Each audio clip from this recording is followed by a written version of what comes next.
Okay guys, welcome back to the channel and to this review video of Codex supplement Deathwatch. Massive shout out to Games Workshop, of course, for sending us the Space Wolf and Imperial Armor book.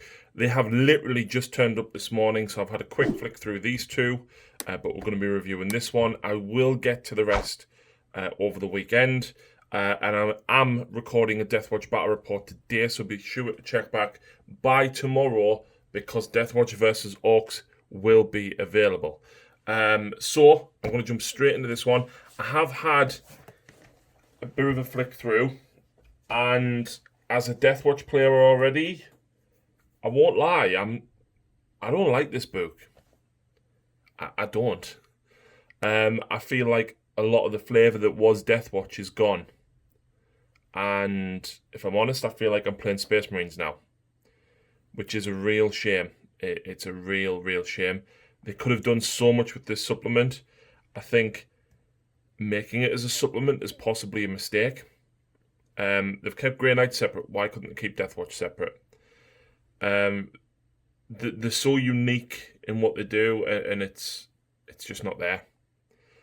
The good news is, as much as you have to use the Space Marine Codex as your core book, you do have access to all these new goodies. Which does mean that most of my army is, well, I don't want to say unplayable, but I can't optimize what army I already have without buying heavy intercessors, which still aren't available, without buying infiltrators and incursors, and lots of other bits and pieces as well. I think the kill teams aren't great. They're not. But we'll just jump into it anyway and have a quick look as to what the crack is with this book when I get to it. Good news is the Corpus actually looks kind of okay now. So first of all, the first thing that you've got is detachment abilities for your mission tactics, okay?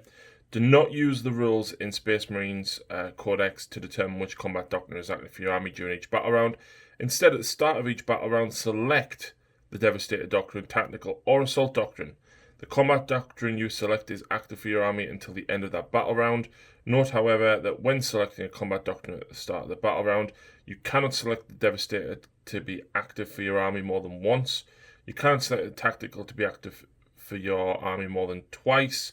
And you can't select the Assault Doctrine to be active more than 3 times. That in itself is good. And I think that's the way it should have been for all Space Marines. Just me. But that's what... I mean, how good is a Blood Angel player, right, would it be to go, right, I'm going to use the Tactical Doctrine turn 1, and then turn 2, 3, and 4, I'm using the Assault Doctrine. Like, that should have been the rules anyway. So for those unfamiliar with what Deathwatch actually get, you get to re-roll hit rolls of a 1 against targets that are Tau, Necrons, Tyranids, and I can't remember the other one, Eldari. That is called Xenos Hunters in Codex Space Marines. So obviously you get that, which in itself is decent. That's a nice buff to the Deathwatch trait. However, you still get, after both sides have finished deploying their army, select one battlefield roll, and until the end of the battle, each time a model with this tactic makes an attack against an enemy unit with that battlefield roll, re-roll wound rolls of a 1. You still get that, which is decent. You've basically got a built-in captain and lieutenant if your target is, a Xenos race. It's okay. It's not the worst. It did improve slightly, but then obviously special issue ammo.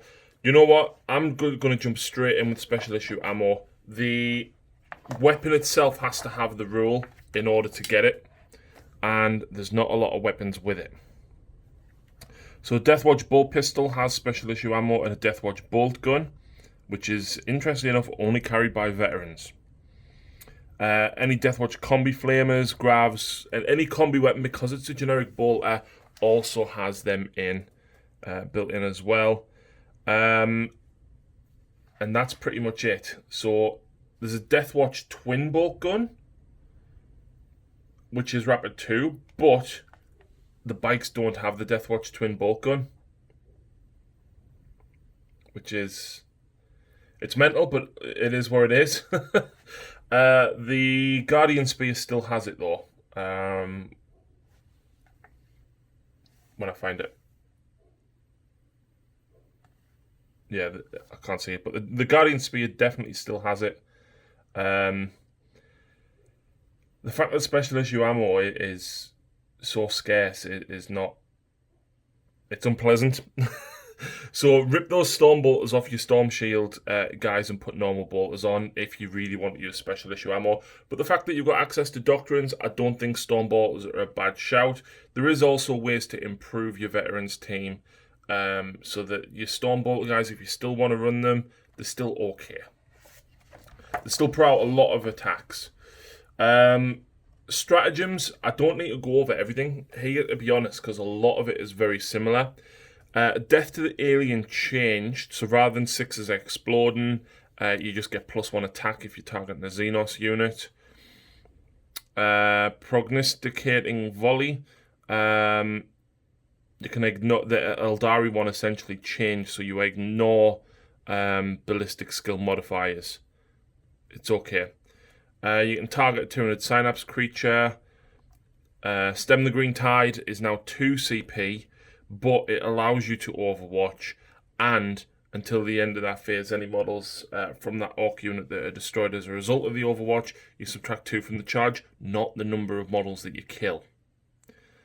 Which is important because frag cannons also took a hit, which is frustrating. Yeah, so you've still got overkill, and you've still got target and scramblers for Necrons, which is -1 to reanimation rolls, and ditch the marker lights. You've got Sanction of the Black Vault and a Vigilant Match, which is basically take a warlord trait or an extra relic. You've got Atonement through Honor, which allows a unit with a black shield to perform heroic intervention. That's another thing as well, is the kill teams. So if you had a bike in the squad before, you could retreat and charge. If you had a Vanguard veteran, you could retreat and shoot. If you had a black shield, you had to perform a heroic intervention. All of those interactions are now command points. So Atonement through Honor. Relentless Assault is if you've got a bike, you can retreat and charge. Disruptive Launch is you can still shoot. Yeah. Brotherhood of Veterans is interesting. Use this stratagem in your command phase and select a Deathwatch unit from your army. Then select one chapter tactic or successor tactic. Until the end of the turn, models in that unit have that chapter tactic. That's quite interesting.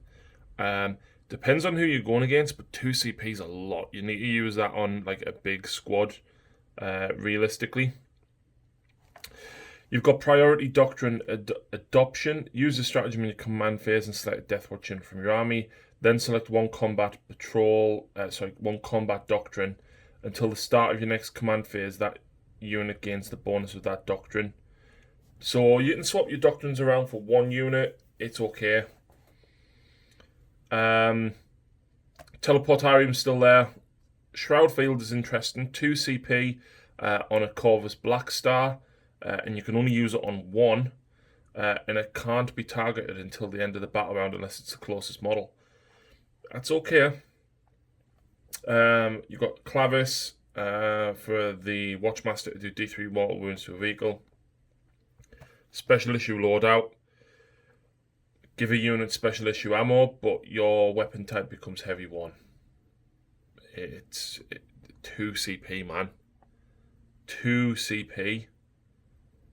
So your Assault 3 bolters on your Assault intercessors.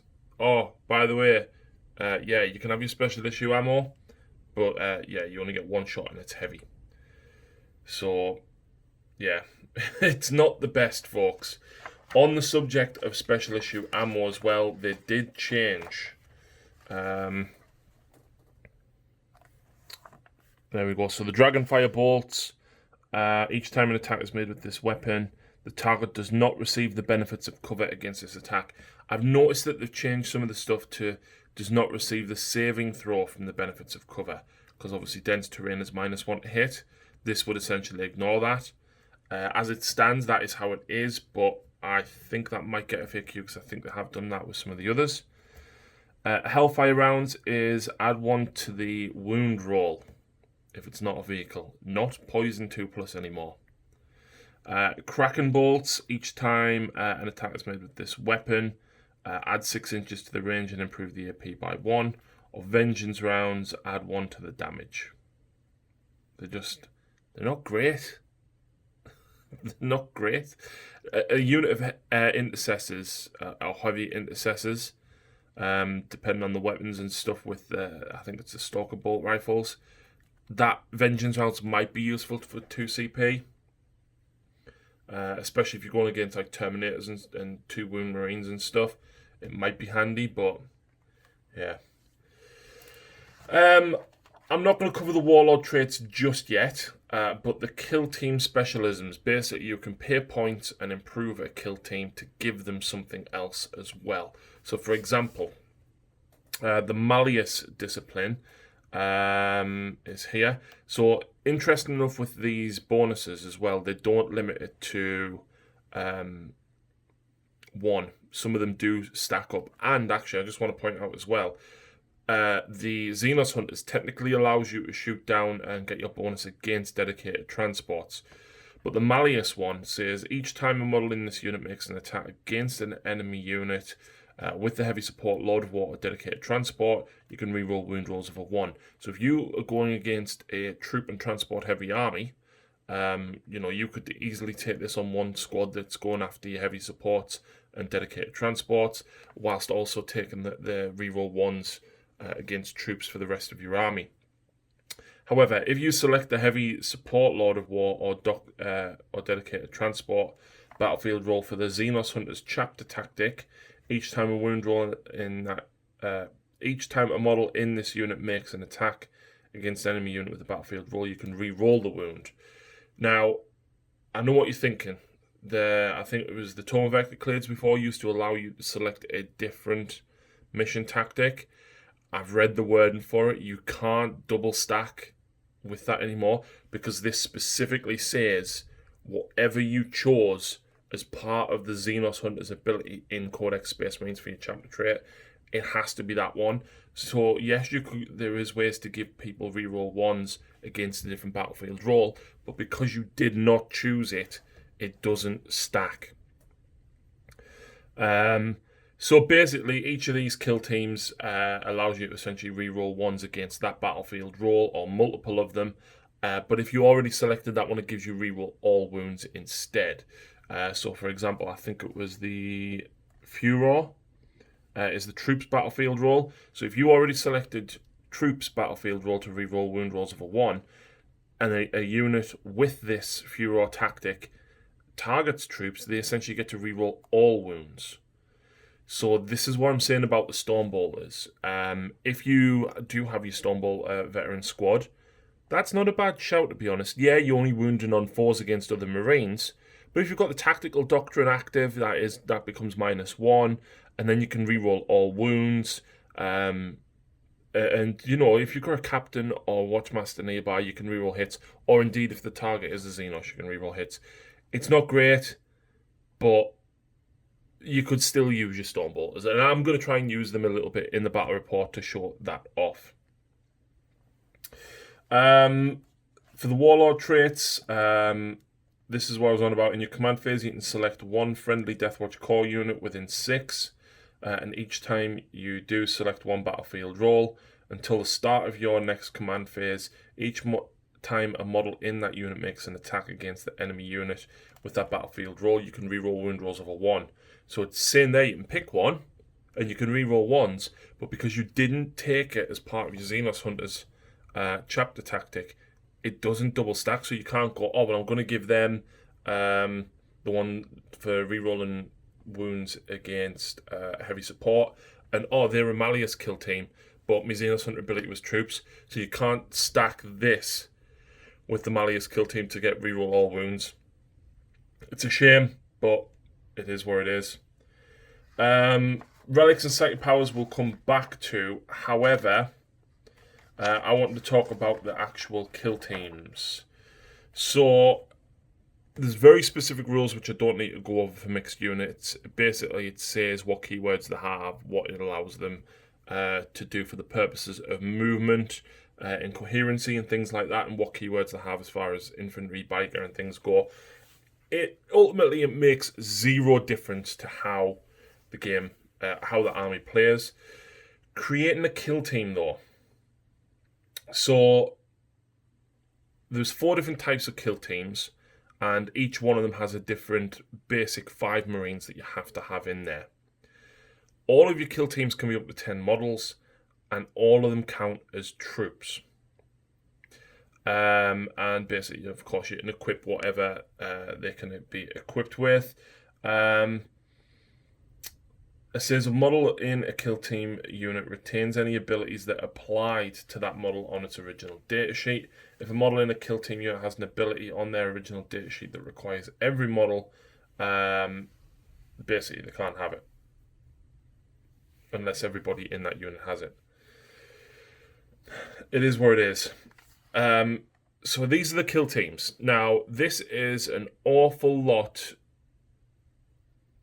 of words for not a lot of anything. So, for example, the Proteus kill team. This is the one most people will be familiar with, along with the Fortis.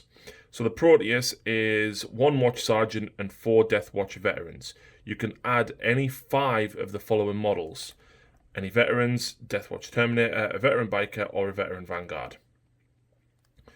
Veteran bikers can only use the turbo boost if the unit only contains veteran biker models, such as after using combat squad's ability. Fine.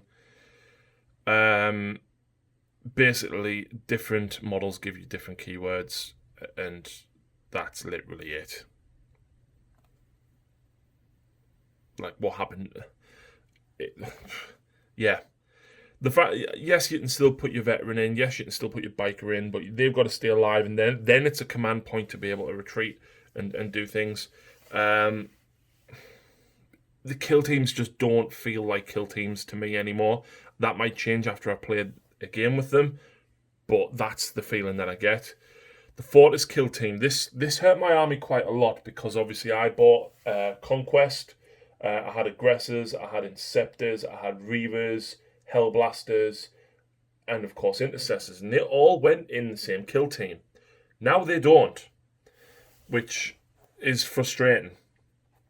So a Fortis kill team is 5 Intercessors. You can then take an Assault Intercessor, an Outrider, and a Hellblaster. Now, obviously, having put all of my new models into my Blood Angels, I don't have a lot of this for Deathwatch. If Deathwatch is your only army, then great. You get some new models, you can play with all these new fancy Space Marine stuff, and get them in your force. Fantastic.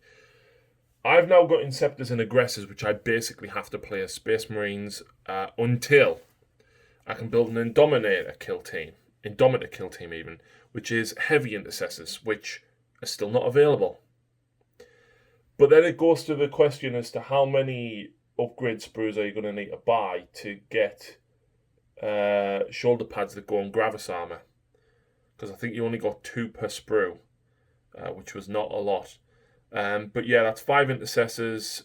You can add an Aggressor, an Inceptor, or an Eradicator, but they don't really do that much.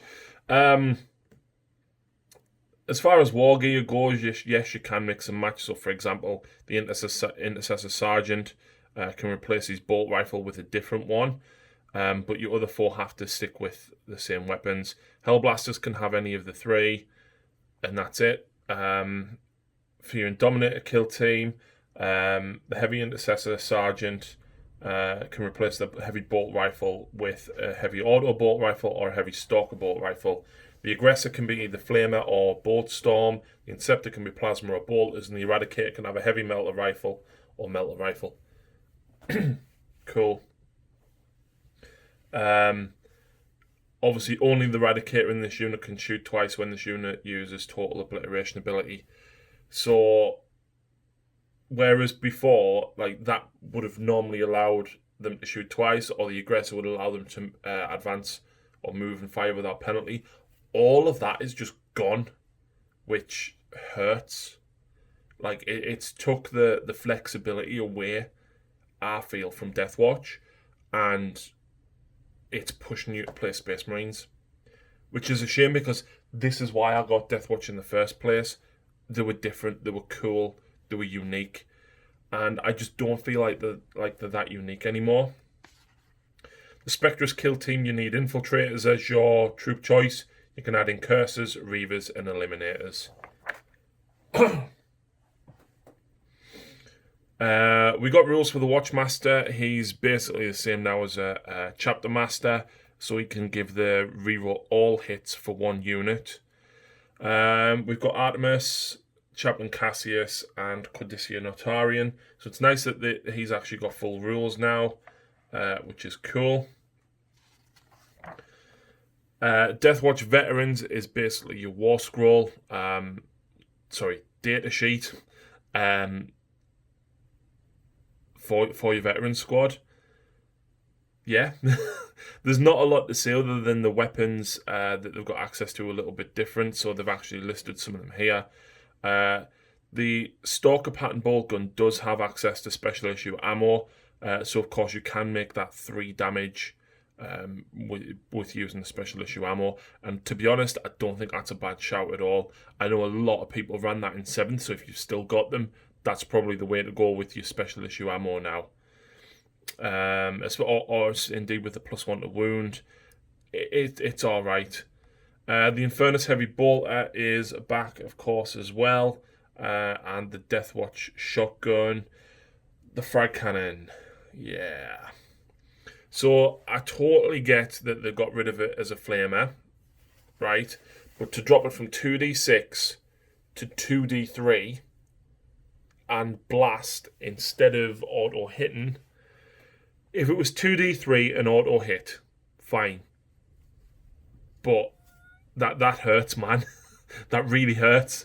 And then, of course, you've got the Frag Shell, which is Assault 2, Strength 7, -2, 2 damage. That's okay. I think that's pretty much the same as what it was. But yeah, the fact that it's blast, I understand why they did the change. And realistically, it makes more sense because it is like literally exploding a grenade in front of you. I get that. But the amount of models that people are going to have with frag cannons on, yeah, it is what it is, unfortunately. That's another thing I want to point out as well. Going back to the issue of storm bolters and storm shields that I pointed out. Don't forget, guys, the storm shield adds 1 to your armor save. So if you're also in cover, that gives you essentially a 0+ arm save. So you'd have to be hit with -2 to even see the difference to it, really. So like I said, you've got 3 up armor. You've got 2 up essentially because of the storm shield. If you're in cover, you've actually got a 1 up. Yeah. It's still not a bad shout, but I would maybe swap the storm bolters for either standard issue bolt guns or possibly stalker bolt rifles. Stalker pattern bolt gun. Yeah. You've got the rules for Kill Team Cassius, which is cool, but there's not much to them really other than, fixed squads. Deathwatch Terminator Squad, again, nothing vastly different apart from, of course, they've got like the Melter Chain Fist or the Melter Power Fist even. And that's pretty much it. Nothing changed. They've got 3 wounds. Great. Veteran Biker Squad. At least the bikes are back, but here's the problem. They have a twin bolt gun. And I can't find any reference in this book to the Deathwatch twin bolt gun. So I don't know if this is supposed to be correct or not. But either way, they've only got a twin bolt gun. Everybody in the squad can take like Power Axe, Power Maul, or Power Sword. Yeah. The Veteran Biker Sergeant can be replaced with one of the following: a Deathwatch Shotgun, a Stalker Pattern Bolt Gun, and 2 items from the Deathwatch equipment list. Mine have got Storm Bolters and Storm Shields. Bikes are still decent, folks. They've got 3 wounds now instead of 2. I just think I'm probably going to run one bigger squad now rather than 3x3. A squad of 6 can still move on to an objective. They can still hold their ground, and they can still put out enough attacks with chainswords and stuff to be able to be a reasonable distraction, and they still give you that maneuverability.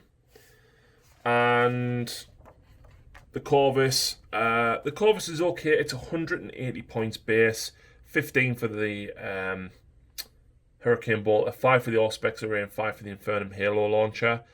So the Auspex Array, the target doesn't receive the benefit of cover. The Infernum Halo Launcher, if you're attacked by an aircraft model, you get +1 to your save. Neither of them is great. It's 5 points. If you've got 5 points left over and you've literally got no more bolt guns or storm shields that you can strap onto your guys, take one. It's toughness 7 still with 14 wounds. Of course, it's got the Black Star rocket launcher. It's okay. It's got the blast rule, which is cool. But realistically, you're just going to take your storm strikes. It's got your twin assault cannon and your twin las cannon. That's pretty much it. It can transport 12 still, and it can transport biker models. It can transport Terminators and Jump Pack Marines as well. It can't transport Primaris Marines. Yeah. Points-wise, the Black Shield in a troop squad is 25 points. Other than that, your veterans are 20. Of course, you've got a whole list of war gear, which is all different pointed.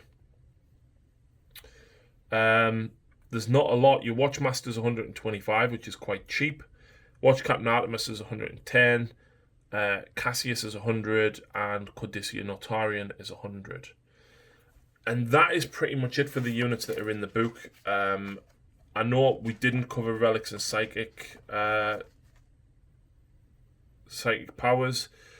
Relics, nothing stands out as amazing for me. There was the Adamine Mantle, which gives you a 5-up feel no pain, which is cool. You've got the Beacon Angelus, which allows you to transport a unit to within 6 inches of the bearer. That's cool if you need to pull some units back later in game. But it is once per battle. That's the only thing. Yeah, there's nothing that I can see as amazing. As far as the Xenopurge discipline goes, there's a couple of okay spells here. You've got Premorphic Resonance, has a casting value of 6. Select a Deathwatch unit within 18 of the Psyker.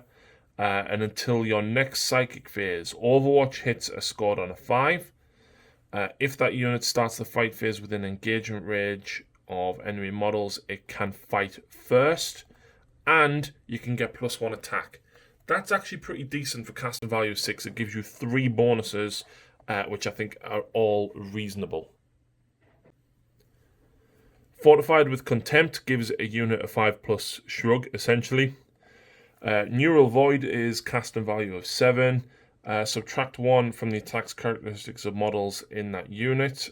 The enemy unit. And each time a charge is declared for that unit, only the closest enemy unit can be selected as the target of a charge. Psychic Cleanse has a warp charge value of 6. If manifested, roll 1d6 for each enemy model within 9 of the Psyker, and on a 6+, that model's unit suffers a mortal wound. That's actually quite decent. Mantle Shadow has a warp charge of 6. Select 1 friendly Deathwatch infantry unit within 12, and until the start of your next Psychic phase, if that unit does not shoot or declare a charge, enemy models cannot target that unit with ranged attacks unless they are within 12. It's okay, but you're giving up the ability to shoot. If you're going to be camping objectives, yeah, sure. Severance has a warp charge value of 7, and if manifested, select 1 enemy character unit within 18. That unit suffers 1 mortal wound, and you reduce the range of that unit's auras by 3. If the result of the psychic test was greater than the character unit's leadership, then until the start of your next psychic phase, enemy units cannot benefit from that unit's aura. That is very, very good. But 18 inches, you're putting yourself possibly at, danger close. But at the same time, imagine turning off Sense of Stone for Tau. That's pretty decent, I think. Pretty decent indeed. So I think there's, probably 4 really good spells there. I think Premorphic Resonance, Fortified with Contempt, Psychic Cleanse, and Severance are both quite good. With the amount of rerolls that you've now got access to, I think captains probably aren't as necessary, but I think a librarian or two is going to be seen in most Deathwatch lists now with those psychic powers, because let's face it, they're quite good. And especially Fortified with Contempt, like I said, if you stick those Storm Shield veterans in cover and give them Fortified with Contempt, they've got a 1-up save followed by a 5-up shrug. They're going to stick around. And I think there's merit for that with the Stalker Pattern bolt guns, potentially. But yeah, I won't lie. Reading the book, I am disappointed with it. But I think possibly once, especially experienced Deathwatch players, adapt and embrace Codex Space Marines, I think that there is quite a bit of merit in here, and a lot of things that we could potentially use. It's not going to be the same flavoursome army that it was. It is going to be very, very different. They have changed Deathwatch substantially. I'll let you know my thoughts after the battle report. So please make sure you give us a sub, guys. That battle report should be up as quickly as I can film it and edit it. And I will see you on the other side.